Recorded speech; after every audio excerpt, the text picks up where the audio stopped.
What's up, dude? Today I'm sharing all my restaurant tips and tricks to help you master the art of crafting a perfect beef stock. And as a bonus near the end of the video, I've got a restaurant secret that is gonna help you double the yield of your stock. There's no time to waste. Now let's go!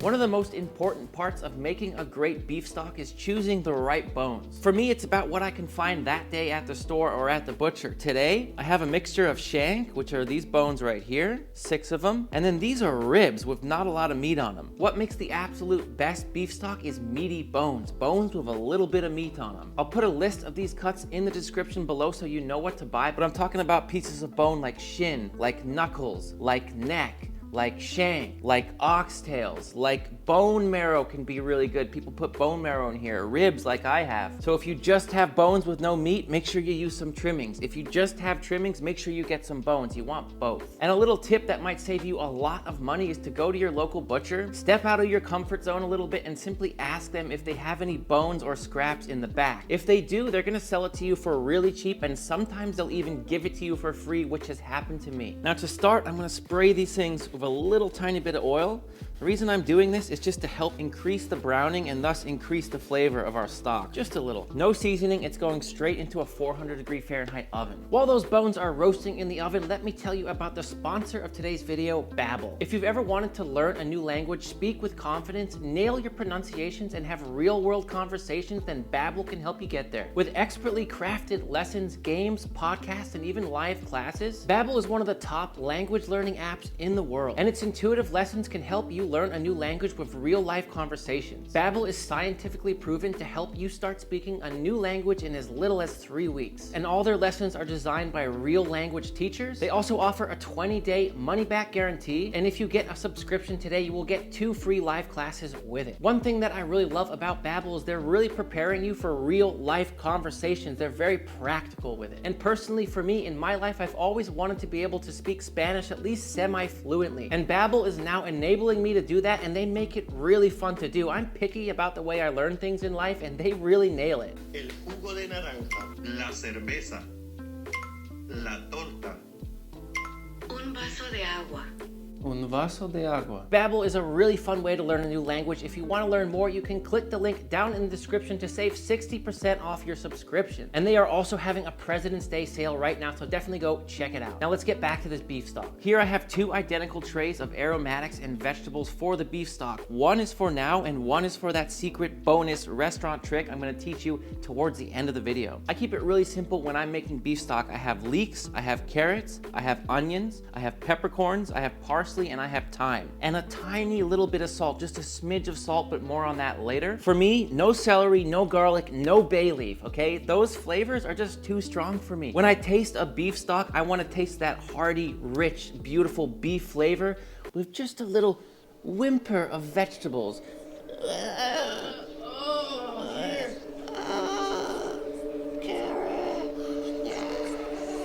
Whisper of vegetables, a ghost of vegetables, if you will, sir. However, if you like those things, just go ahead and put them in. Dad, do that one more time. Check it out. Yep. Oh yeah. Oh yeah. That looks exactly how it looks. Now this next little trick is gonna increase your depth of flavor in your stock so much. I do not skip this. Just a little bit of neutral oil in a really hot pan. And what I'm doing here is just placing in my halved onions, cut side down. I also have here some halved leek. And now keep that heat high, and we wanna blacken these, not brown, blacken. Trust me, that blackened onion flavor in the stock is just to die for. And here we go, after about 10 minutes, that's what I'm talking about. Get it black. That is gonna wash off into your stock, and it's gonna taste so good. Just trust me, I know you may not understand good burn and bad burn, but this is good burn. Onion, good burn? Alpha, this is Bravo. Looks like you got a breach. Alpha? Bad burn. I'm just gonna set these aside for now. Ow. 30 minutes later, here is the result. Now here's the next little trick I have for you, and that's using tomato paste. Second try, by the way, on the flip. It was easy. This is gonna add a lot of richness and flavor to your broth, and it's also gonna make it thicker, which is nice. And so what you wanna do, start by just going like this, a little bit on each one. Squeeze from the bottom, just like toothpaste, kids. Just like toothpaste. Oh yeah, there we go. Now, take a little tool, And we're just gonna take a second here just to spread out that tomato paste onto the bones. Just trust me, my friends, roasted beef bones, tomato paste, beef stock, hell yeah, dude. Yeah, dude. Yeah, dude. Yeah, dude. I'm telling you, this is just a combination that is so heavenly. I've worked in so many restaurants. They all do this. They all do this. Go talk to any chef person, they're gonna tell you to do this. Now here we go. As we work with tomato paste, we always wanna deepen the flavor and cook it again. So we're going back in the oven another 20 minutes or so. And here is the result of that. Man, Marcus and I have been walking through the house smelling, and it just smells insane in here. It's very simple, but there's something really special about this. Now, take the biggest pot you have, and let's just begin dropping in all our bones. Now there was a lot of fat on those bones. I just don't need all of that on my stock. A little fat is good, but I'm pouring off most of it. And that's gold right there. I'm not throwing it away. I'm gonna save this. I'll make Yorkshire puddings. I'll make roast potatoes, whatever. Now there's a lot of goodness left over here, right? All these little brown bits. So I'm just taking some hot water straight on, just about a cup. And then I'm just gonna scrape all this up. All that fond is really full of flavor. You definitely don't wanna go wash it down your sink.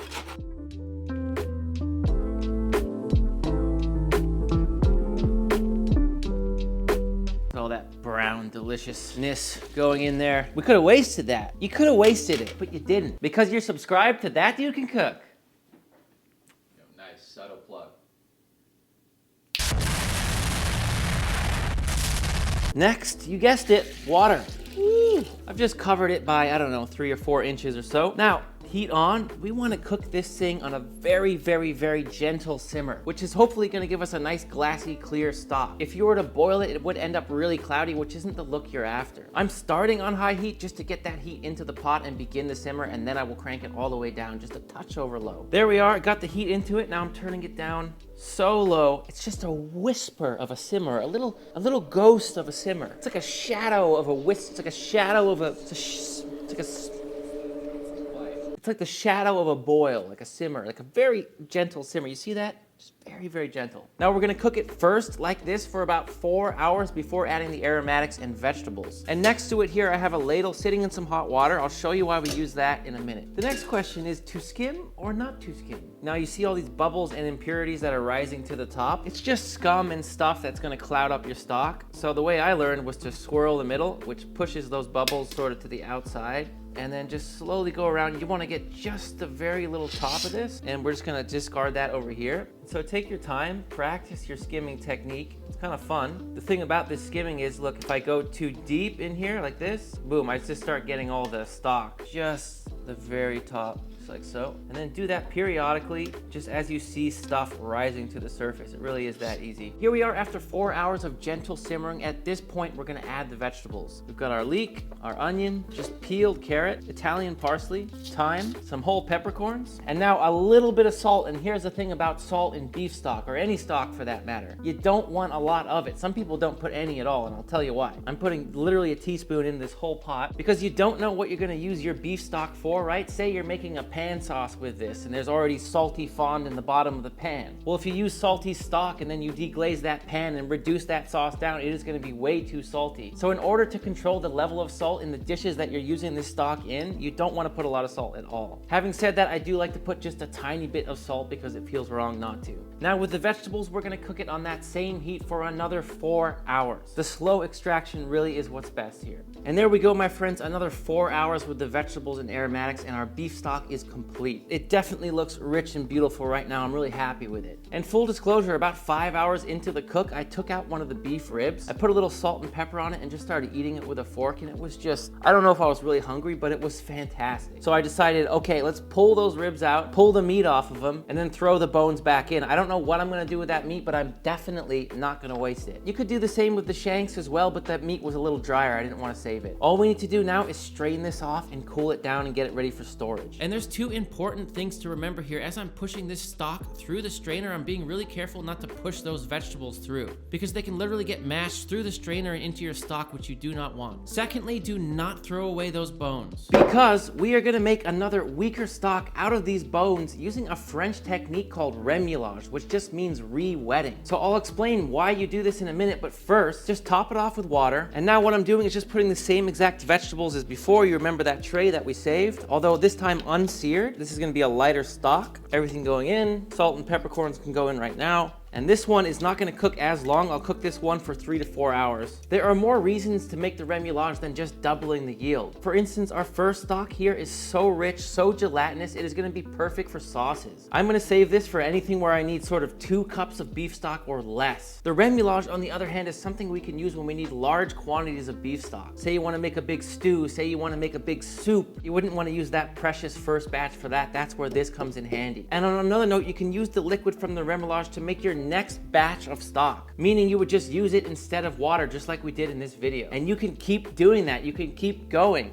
There's a Chinese technique where they have stocks that they literally hand down generation to generation. It's kind of like that. So sauces, precious items, large quantities, large amounts of beef stock. Here we go, onto the stove, 3 to 4 hours. Same exact heat, by the way, nice and low. Now to begin preserving this beef stock, I'm gonna first get it into a bowl here with ice water. We just wanna cool it down quickly. And I'll pop a ladle in there, just so I can give it a stir every 5 to 10 minutes. That'll help it cool down a little faster. And there we go, that's been cooling for about 20 minutes now. It's almost down to room temp. Definitely taking the heat out of it. Now at this point, I'm just gonna put it in a 4-quart container. Wow, oh. And for now, I'm just gonna cap this and put it in the fridge. There's a lot more I'm gonna do to store this. It's just like super late now, and so I wanna do it tomorrow morning. Here are both our stocks after chilling in the fridge overnight. Now the remouillage, I just followed the exact same cool down procedures as I did for the beef stock. Now check it out. Look how much less remouillage I have than beef stock. And I did put 1 quart less water. Recipe for that will be in the description. I was looking at this and I was wondering how this could happen when I had the heat the same. And my conclusion is, look at the fat, right? Look at the fat on top of the remouillage. Look at the fat on top of the beef stock. So as that beef stock was cooking on such a low heat, it was covered with fat, making it so not a lot of steam could escape. It was just escaping through one little bubbling hole in the middle. Because it trapped all that steam, it did not reduce nearly as much as the remouillage, which had basically no fat.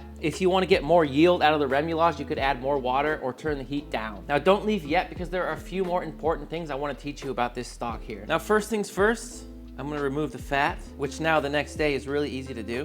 Oh, now if you want, I'm sure you could save this fat and use it for something. Although I already did save a bunch from when I roasted the bones, so I'm not actually gonna save this, I just don't need it. But I don't see any reason why you couldn't use it. And it's got that beautiful red color from the tomatoes. As you can see, this beef stock it's pretty jellied. Depending on how much you reduce it and the kind of bones that you use, it could be a lot more jelly than that. Although that's pretty good, you can see, that's satisfying. You want me to slap it a little bit? She got some wiggle too.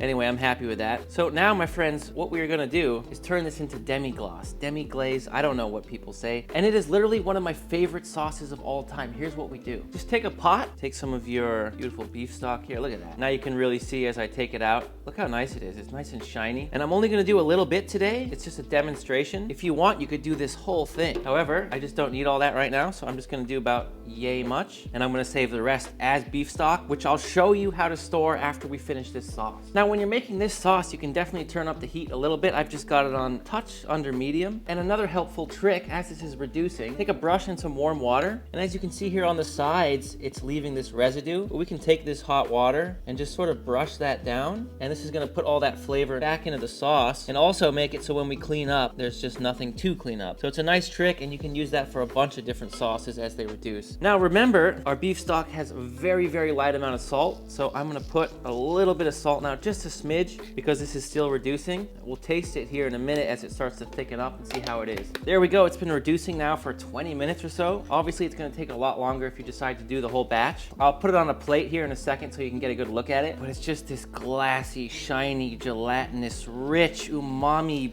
flavor-packed sauce. It is really something special. Now, just as a base sauce, that is extremely good on its own, but from here you can make a whole bunch of other sauces using wine, using aromatics, using other seasonings and flavorings. But just know, as a base, that is just unbelievable. If you want to, you can make it thicker than this by reducing it more, but I really don't like it any thicker than this. It gets a little bit sickly, but just look at this sauce, you guys. I mean, I just want you to appreciate what's going on here. That is so freaking beautiful. On another note, something cool you can do with this sauce is take these silicone ice cube trays, and obviously I do not have a lot of sauce here. It might just be enough for one. It's just a demonstration. So what you could do is fill these all up, throw it in the freezer, and then once frozen, throw it in a Ziploc bag. Then you have these little flavor explosions in your freezer ready to go, just to make a quick pan sauce to throw into something to make it richer. It really is cool to have around. For storage, personally, I really happen to love these quart containers here. You got a full quart, a half quart, and a quarter quart. It's just nice to have 3 different sizes depending on if you need a lot of beef stock or just a little bit of beef stock. And I would just label the date on there and throw these things in the freezer. The beef stock will only last about a week in the fridge, so you definitely want to freeze it so you can get a longer use out of it. I'll put a link to the ones I like to buy down in the description. It's a set of all three, although I do it a little differently because I have a certain machine, so I'll show you that next. I'll take these vacuum seal bags, pop a little date on it. I'll even label this one roughly with how much I'm gonna put in it, because I want different sizes. And that's it. I'm gonna eye out 2 cups.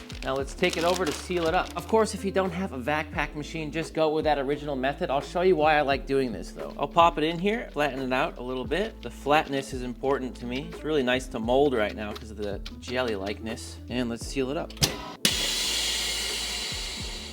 Now, the reason I like doing this is because I can lay this in my freezer and stack them up flat like this, which saves a ton of space. And because they're so thin, it thaws out really quickly as well. Although, again, the original method with the quart containers is totally fine. But I thought I just might show you what I like to do. Now, remember the meat I pulled off the ribs? I'm just putting some down. I crisped it up in a pan. And we're just gonna put a little on here just to taste it. Marcus loves sauce. We're just gonna taste this real quick. Dip it up good, dip it up good.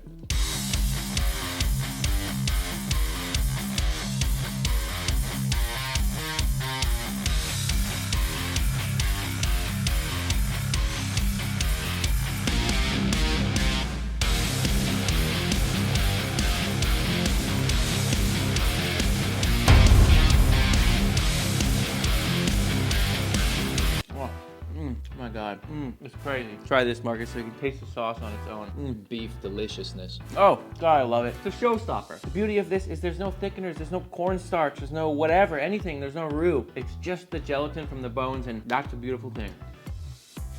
That was a good lick.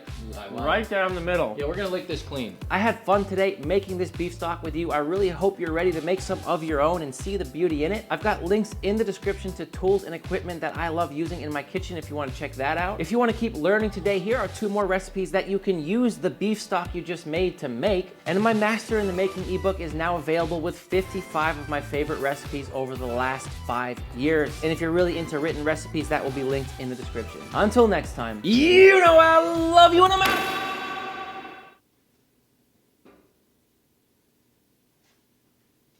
You good? What, dude?